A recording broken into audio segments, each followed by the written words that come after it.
Hey there, everyone. Welcome back to another episode of Day to Day, the podcast where we explore the joys and challenges of everyday life. I'm Emma. And I'm Alex. Whether it's personal growth, navigating relationships, or just tackling the chaos of the day, we're here to talk about it all and, hopefully, help you along the way. So grab your coffee, tea, or whatever keeps you going. And let's dive into today's episode. So today, I stumbled upon this heartwarming video online that got me thinking about the little tests we all face in relationships. And I just thought we have to talk about it. Oh yeah? What was it about? Well, it was about a couple dealing with everyday mishaps without the drama you might expect. You know, those tiny stresses that can really test a relationship's strength. Like what sort of mishaps are we talking about here? Imagine this, the woman accidentally drops a ball, and instead of scolding her, the guy asks if she's okay and starts cleaning up the shards. Or when he buys the wrong movie tickets, she just laughs it off and suggests grabbing a drink before the next show. That's refreshing. Usually, you'd expect blame and frustration. It's amazing how these little interactions can reflect a lot on how partners handle stress, isn't it? Exactly.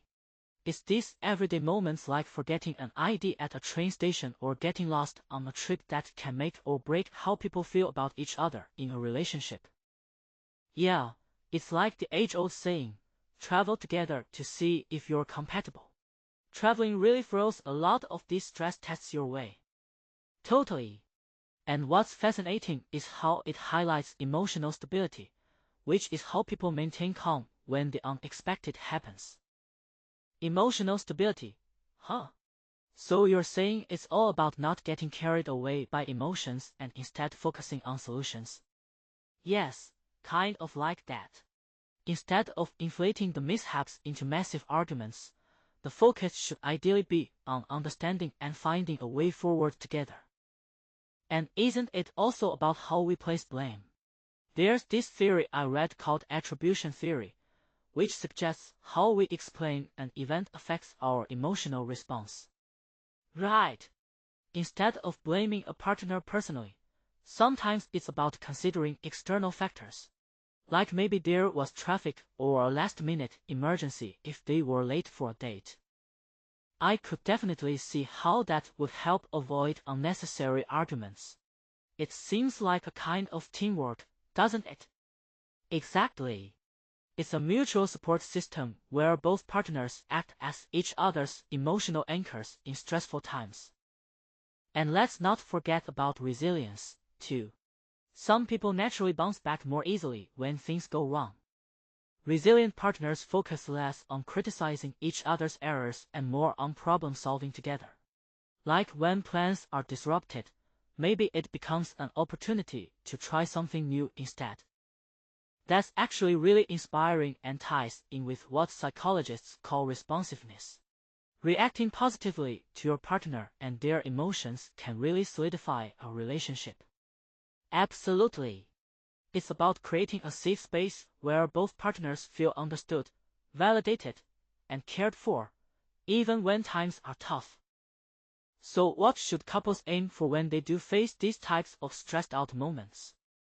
Well, it helps to focus on the issue, not the person. And try the speaker-listener technique where each person takes turns expressing their perspective without interruptions. Keeps things calm and clear. That sounds like a great idea. Listening without jumping to solutions immediately seems crucial, too. Definitely. Also, validating your partner's feelings, keeping that we mentality instead of me versus you, can help build unity when challenges arise. You know, it's funny how we're often told that love conquers all, but really, it seems like it's about kindness and collaboration.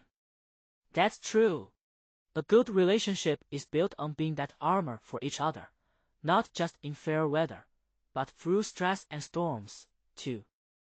So, to go back to our initial point, Those little everyday tests are really the biggest opportunities to show what a relationship is made of. Exactly. They might be small, but they're powerful.